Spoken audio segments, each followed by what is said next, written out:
Hi guys, welcome back to the another lecture, another video of business study. तो कैसी है भाई मेरी कॉमर्स की बिल्कुल मजे आ रहे हैं, ठीक है ना। प्रेजेंट लगाना हमारा कंपलसरी। तो बिजनेस स्टडी के लेक्चर चल रहे हैं, सुपर 30 बैच चल रही है। बहुत ही अच्छी तरीके से अपन इस बैच को कंप्लीट करने वाले हैं ना।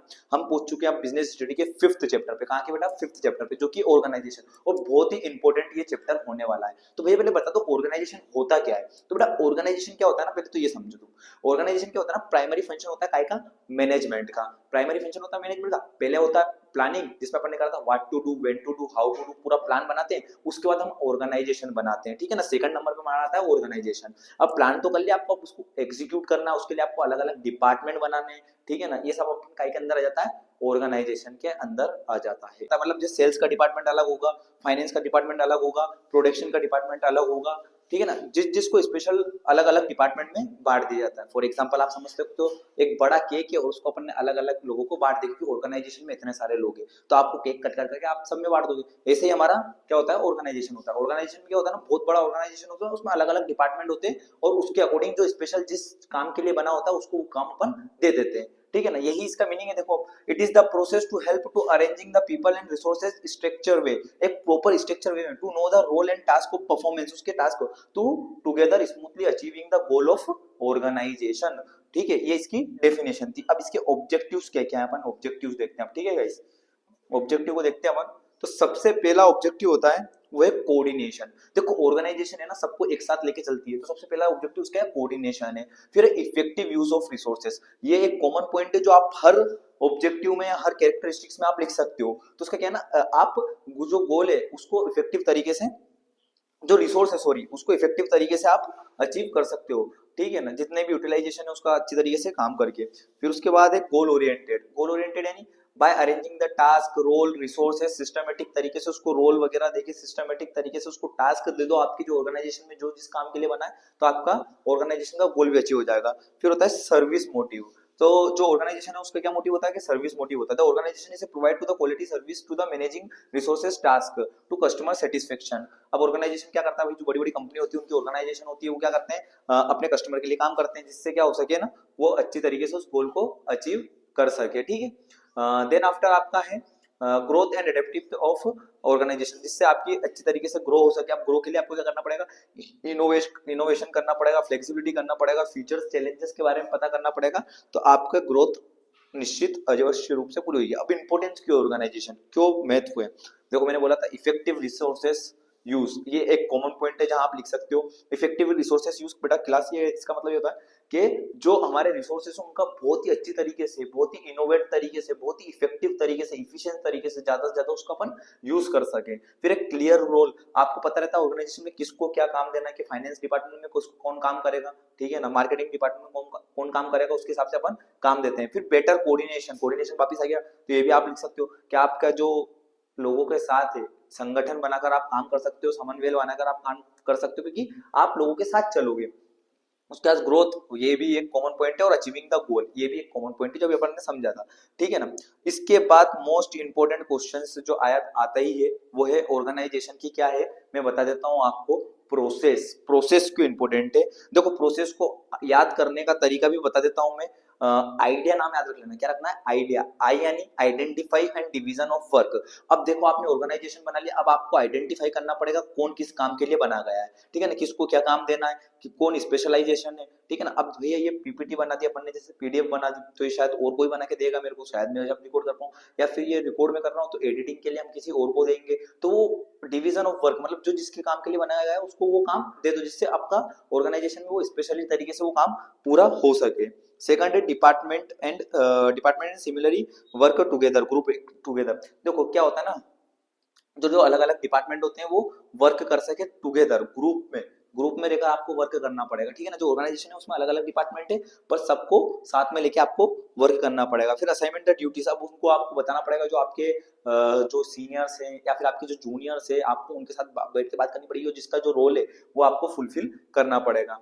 फिर establishment of reporting and the relationship acknowledgement और allocation of to the authority and the responsibility to the employees. अब आपको क्या करना पड़ेगा, सबको एक साथ लेकर यहाँ पे चलना पड़ेगा। तो आइडिया देखो कैसे याद करोगे आप, आई यानी आइडेंटिफाई, डी यानी डेवलपमेंट, ए यानी असाइनमेंट से याद रख लेना, और ई यानी इस्टेब्लिशमेंट से याद रख लेना। तो आइडिया नाम से आप इसको याद रख सकते हो। अब इसके बाद आता है ऑर्गेनाइजेशन स्ट्रक्चर। अब भैया ऑर्गेनाइजेशन स्ट्रक्चर होता क्या है, ऑर्गेनाइजेशन स्ट्रक्चर होता क्या, देखो बेटा ऑर्गेनाइजेशन स्ट्रक्चर है ना एक बड़ा एक तरीके से आप कह सकते हो किस तरीके से किस ढंग में उसको डालना है, आपके ऑर्गेनाइजेशन को किस तरीके से आप चलाओगे, है ना, एक ब्लूप्रिंट एक तरीके से, ठीक है ना, एक मोटा मोटा आपको पता होना चाहिए किस तरीके से आपका ऑर्गेनाइजेशन चलेगा। तो ऑर्गेनाइजेशन स्ट्रक्चर बहुत इंपॉर्टेंट है। फिर जो हमारा भाई आगे बढ़ते हैं, तो जो ऑर्गेनाइजेशन स्ट्रक्चर में आता है वो आता है फंक्शनल ऑर्गेनाइजेशन और डिविजनल ऑर्गेनाइजेशन। कितने प्रकार के दो ऑर्गेनाइजेशन होते हैं बेटा, एक फंक्शनल और एक डिविजनल। बहुत इंपॉर्टेंट क्वेश्चन है, हर बार पूछता है ये क्वेश्चन, ठीक है ना, इंपोर्ट, तो इसको थोड़ा अच्छे से करके जाना। हम फंक्शनल ऑर्गेनाइजेशन क्या है बेटा, द फंक्शनल स्ट्रक्चर ऑर्गेनाइजेशन इसे means to the grouping together work into the various department insuring to the department experienced according to the work divided into various department like personal department, finance department, marketing, production and etcetera. The function are provided in authority and look. अब देखो इसमें क्या होता है ना, इसमें होता है अलग अलग डिपार्टमेंट में अपन क्या कर देते हैं ना, लोगों को बांट दिया जाता है, ठीक है ना, एक ही मतलब जो एक ही प्रोडक्ट बना रहा हो, जैसे फाइनेंस को फाइनेंस में डाल देंगे, प्रोडक्शन को प्रोडक्शन में डाल देंगे, ठीक है ना, और उसके बाद आपका यहाँ की जगह मार्केटिंग वाले को मार्केटिंग में डाल देंगे। जो आप एक अचीव करने के लिए, गोल अचीव करने के लिए आप एक पर्टिकुलर फंक्शनल डिपार्टमेंट में आप जा सकते हो, ठीक है ना, जो जिसके अकॉर्डिंग काम कर सके, ठीक है। अब आगे क्या आता है ना आपका, इसके ही कुछ एडवांटेज डिसएडवांटेज कैरेक्टरिस्टिक पढ़ लो पहले। The various department create the basic and special activities. इसमें बहुत सारे डिपार्टमेंट अलग अलग होते हैं, जैसे production, marketing, finance and personal, ये कुछ डिपार्टमेंट होता है अलग अलग। तो जो जो बेसिक से वो स्पेशलाइजेशन से अपने को पता चल जाता है, कुछ कुछ बेसिक होंगे, कुछ कुछ बहुत ज्यादा स्पेशलाइजेशन होंगे। फिर उसके बाद जब आगे पढ़ोगे आप, तो each unit is specially appointment. अब इसमें क्या करते हैं, जो अपॉइंटमेंट करते हैं ना वो अच्छी तरीके से, जो होशियार होगा, जिसमें तेज दिमाग होगा, उसको अपन यहाँ पर रखेंगे। फिर मेरिट्स क्या क्या है इसके, मेरिट्स देखो थोड़ा सा बेटा। तो मेरिट है सबसे पहला प्रमोट स्पेशलाइजेशन, स्पेशलाइजेशन को प्रमोट करते हैं। फ्लेक्सिबल, आप कभी भी चेंज कर सकते हो। कोऑर्डिनेशन है, आप सबको एक साथ लेके चल सकते हो। फिर प्रमोटर, रिसर्चर या फिर लार्ज स्केल प्रोडक्शन में अपन क्या करते हैं ना, इसका यूज करते हैं। अब डिमेरिट क्या है, डिफिकल्टी टू फिक्स रिस्पॉन्सिबिलिटी। अब आप एक को रिस्पॉन्सिबिलिटी दे दोगे, वो फिक्स हो जाएगा, अब वो करे नहीं करे काम, तो फिर इससे आपको दिक्कत आ सकती है। फिर आता है मोर पेपर वर्क ज्यादा होता है इसमें, ठीक है ना, जैसे फिर उसके बाद डिफिकल्टी इन कोऑर्डिनेशन, कोऑर्डिनेशन में डिफिकल्टी होती है। म्यूचुअल कॉन्फ्लिक्ट्स, मतलब जो आपस में बनती है वो कहीं बनती बनते लड़ाई झगड़े भी हो सकते हैं इसमें, तो ये थोड़ी चीजें रहती है इसमें, ठीक है ना, कोई से भी आप पॉइंट याद कर लेना। उसके बाद आता है divisional structure. The divisional structure is organization formed to the group activity from the people to basic different product of the थेरेसी। अब इसमें क्या होता है ना, इसमें प्रोडक्ट के बारे में बात होती है बेटा, जो एक स्पेशल अलग अलग प्रोडक्ट एक डिपार्टमेंट वाला बना हुआ है, और इसमें प्रोडक्ट के बारे में बात हो रही है सारी, ठीक है ना, प्रोडक्ट किस तरीके से बनता है, किस तरीके से उसको जैसे इसमें specialization between the division of head and quarter, decision of division between the headquarter and division, ठीक है।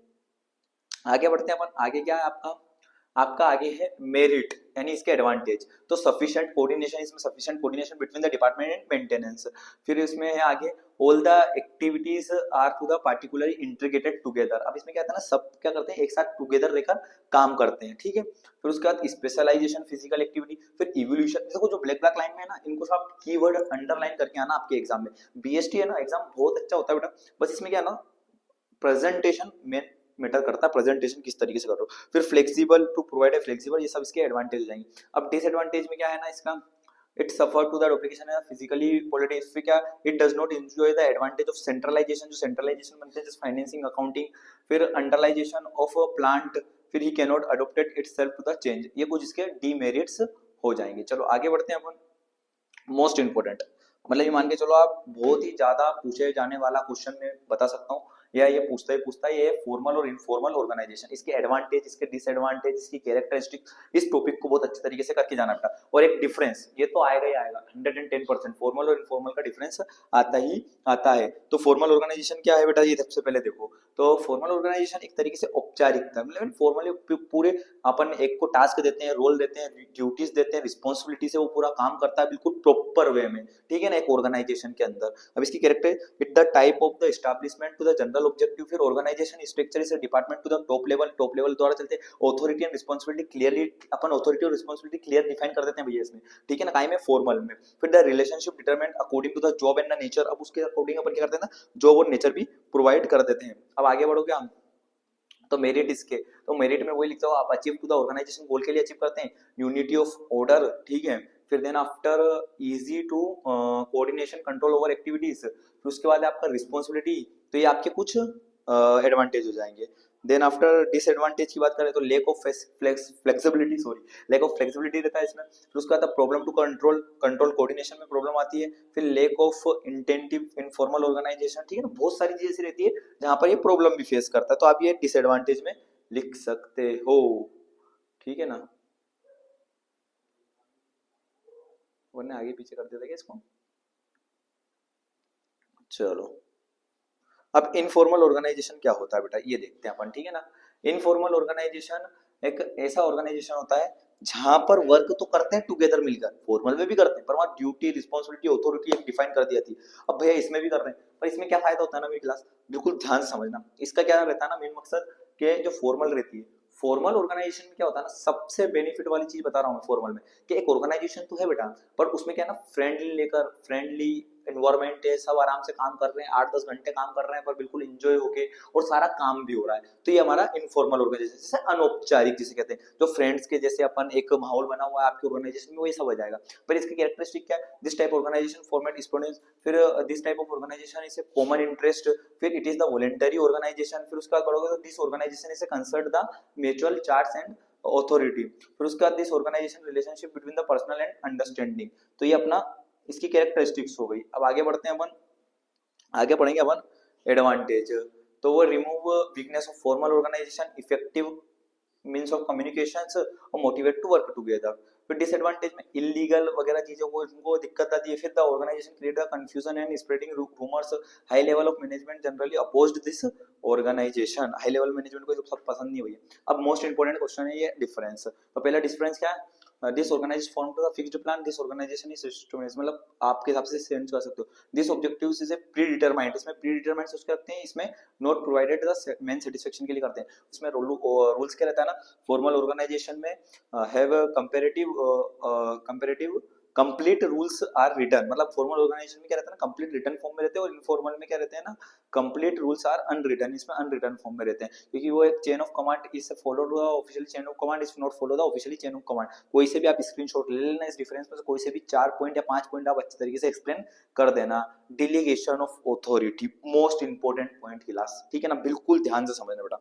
डिलीगेशन ऑफ ऑथोरिटी में क्या होता है ना, अगर आपको कोई सा वर्क और पावर है, जो अथॉरिटी है और जो पावर है, आप किसको डिले कर रहे हो, आपके सामने वाली पार्टी को, आप दो लोगों को और कर रहे हो, भैया आप सारा काम मैं नहीं कर सकता, तो मैं क्या करूंगा, कुछ मेरे बॉस ने मेरे को कुछ काम दिया, तो मैंने आगे दो को काम दे दिया, भैया तेरे को ये करना है, मेरे को ये करना है, ठीक है ना, इस तरीके से डिलीगेशन ऑफ अथॉरिटी चलती है, ठीक है ना। The getting to the authority and responsibility, अब आप अथॉरिटी दे रहे हो उसको या रिस्पॉन्सिबिलिटी दे रहे हो, तो दोनों क्या करना चाहिए ना, बराबर देना चाहिए। अगर अथॉरिटी ज्यादा हो जाएगी तो भी दिक्कत है, और रिस्पॉन्सिबिलिटी ज्यादा हो जाएगी तो भी दिक्कत है, ठीक है ना, तो ज्यादा बर्डन के मारी वो काम नहीं कर पाएगा, तो उसको कुछ ऑथोरिटी दो, कुछ रिस्पॉन्सिबिलिटी दो, ठीक है ना। उसके बाद आता है आपका नेक्स्ट पॉइंट, डिसेंट्रलाइजेशन, ये भी मेन इंपॉर्टेंट है। डिसेंट्रलाइजेशन का मतलब है कि आपने क्या करा, जो आपको अथॉरिटी और रिस्पॉन्सिबिलिटी मिली थी वो आपने बहुत सारे लोगों में बांट दी, वहां पर बस आप एक या दो को दे सकते थे, एक बॉस है, बॉस के बाद मैं था, अब मैं किसी दो पर्सन को और दे सकता हूँ मेरी रिस्पॉन्सिबिलिटी। अब यहाँ पे क्या हुआ, डिसेंट्रलाइजेशन, बहुत सारे बच्चे, बहुत सारे लड़के, उनको सबको हमने बांट दी कि भैया तेरे को ये काम करना है, तेरे को ये काम करना है, तो यहाँ पर सारा काम अपन ने बांट दिया, मतलब वो तो डिलीगेशन में बांट दिया इसको, अथॉरिटी और रिस्पॉन्सिबिलिटी को।